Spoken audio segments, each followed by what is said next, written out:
മത്തായി എഴുതിയ സുവിശേഷം 10-ാം അധ്യായം. അനന്തരം യേശു തൻ്റെ 12 ശിഷ്യന്മാരെയും അടുക്കൽ വിളിച്ചു.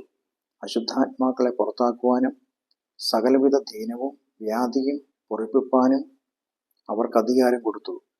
12 അപ്പോസ്തലന്മാരുടെ പേരുകൾ ഇവയാണ്: ഒന്നാമൻ പത്രോസ് എന്നു പേരുള്ള ശിമോൻ, അദ്ദേഹത്തിൻ്റെ സഹോദരൻ അന്ത്രയാസ്, സബദിയുടെ മകൻ യാക്കോബ്, അദ്ദേഹത്തിൻ്റെ സഹോദരൻ യോഹന്നാൻ, ഫിലിപ്പോസ്, ബർത്തലോമായി, തോമാസ്, ചുങ്കക്കാരൻ മത്തായി, അൽഫായുടെ മകൻ യാക്കോബ്, തദ്ദായി, ശിമോൻ, യേശുവിനെ കാണിച്ചു കൊടുത്ത ഇസ്കരിയോത്ത യൂദ.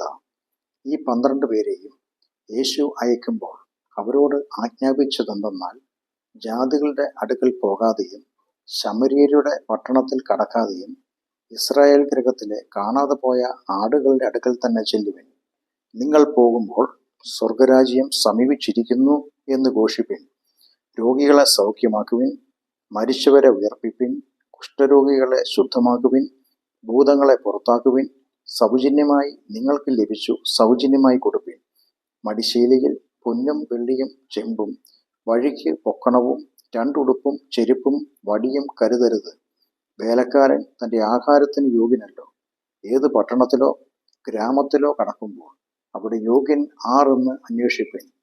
പുറപ്പെടുവോളം അവിടെ തന്നെ പാർപ്പിൻ. ആ വീട്ടിൽ ചെല്ലുമ്പോൾ അതിന് വന്ദനം പറവിൻ. വീട്ടിന് യോഗ്യതയുണ്ടെങ്കിൽ നിങ്ങളുടെ സമാധാനം അതിന്മേൽ വരട്ടെ. യോഗ്യതയില്ല എന്ന് വരികിൽ സമാധാനം നിങ്ങളിലേക്ക് മടങ്ങിപ്പോരട്ടെ. ആരെങ്കിലും നിങ്ങളെ കൈക്കൊള്ളാതെയും നിങ്ങളുടെ വചനങ്ങളെ കേൾക്കാതെയും ഇരുന്നാൽ ആ വീടോ പട്ടണമോ വിട്ടുപോകുമ്പോൾ നിങ്ങളുടെ കാലിലെ പൊടി തട്ടിക്കളവിൻ.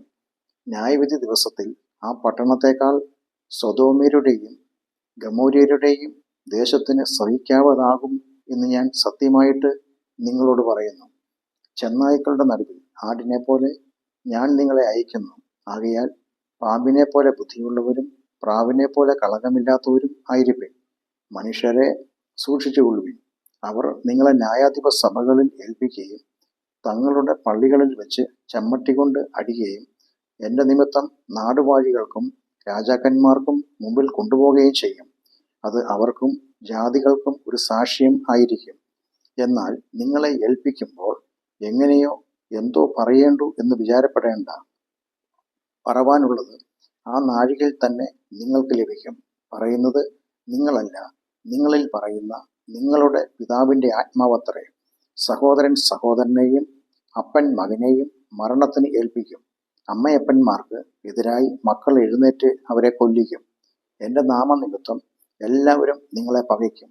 അവസാനത്തോളം സഹിച്ചു നിൽക്കുന്നവനോ രക്ഷിക്കപ്പെടും.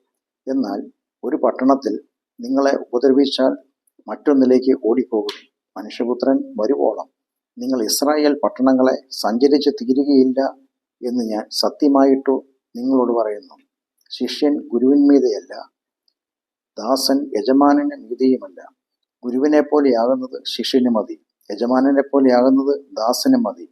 അവർ വീട്ടുടയവനെ ബേൽസെബൂൽ എന്ന് വിളിച്ചുവെങ്കിൽ വീട്ടുകാരെ എത്രയധികം. അതുകൊണ്ട് അവരെ ഭയപ്പെടേണ്ട. മറച്ചു വച്ചത് ഒന്നും വെളിപ്പെടാതെയും ഗൂഢമായത് ഒന്നും അറിയാതെയും ഇരിക്കയില്ല.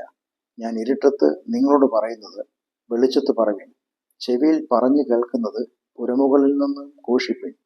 ദേഹിയെ കൊല്ലുവാൻ കഴിയാതെ ദേഹത്തെ കൊല്ലുന്നവരെ ഭയപ്പെടേണ്ട. ദേഹിയെയും ദേഹത്തെയും നരകത്തിൽ നശിപ്പിപ്പാൻ കഴിയുന്നവനെ തന്നെ ഭയപ്പെടുവിൻ. കാശിന് 2 കുരികൾ വിൽക്കുന്നില്ലയോ? അവയിൽ ഒന്നുപോലും നിങ്ങളുടെ പിതാവ് സമ്മതിക്കാതെ നിലത്ത് വീഴുകയില്ല. എന്നാൽ നിങ്ങളുടെ തലയിലെ രോമവും എല്ലാം എണ്ണപ്പെട്ടിരിക്കുന്നു. ആകയാൽ ഭയപ്പെടേണ്ട. ഏറിയ കുരികിലേക്കാളും നിങ്ങൾ വിശേഷതയുള്ളവരല്ലോ.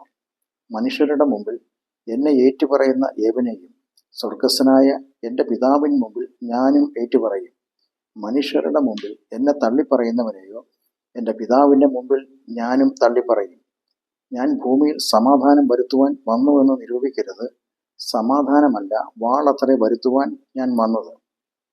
മനുഷ്യനെ തൻ്റെ അപ്പനോടും മകളെ അമ്മയോടും മരുമകളെ അമ്മാവിയമ്മയോടും ഭേദിപ്പിപ്പാൻ അത്രേ ഞാൻ വന്നത്. മനുഷ്യൻ്റെ വീട്ടുകാർ തന്നെ അവൻ്റെ ശത്രുക്കൾ ആകും. എന്നേക്കാൾ അധികം അപ്പനെയോ അമ്മയെയോ പ്രിയപ്പെടുന്നവൻ എനിക്ക് യോഗ്യനല്ല.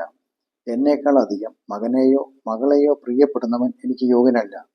തൻ്റെ ക്രൂശ് എടുത്ത് എന്നെ അനുഗമിക്കാത്തവനും എനിക്ക് യോഗ്യനല്ല. തൻ്റെ ജീവനെ കണ്ടെത്തിയവൻ അതിനെ കളയും. എൻ്റെ നിമിത്തം തൻ്റെ ജീവനെ കളഞ്ഞവൻ അതിനെ കണ്ടെത്തും. നിങ്ങളെ കൈക്കൊള്ളുന്നവൻ എന്നെ കൈക്കൊള്ളുന്നു. എന്നെ കൈക്കൊള്ളുന്നവൻ എന്നെ അയച്ചവനെ കൈക്കൊള്ളുന്നു. പ്രവാചകൻ എന്ന് വെച്ച് പ്രവാചകനെ കൈക്കൊള്ളുന്നവന് പ്രവാചകന്റെ പ്രതിഫലം ലഭിക്കും. നീതിമാൻ എന്ന് വെച്ച് നീതിമാനെ കൈക്കൊള്ളുന്നവന് നീതിമാന്റെ പ്രതിഫലം ലഭിക്കും.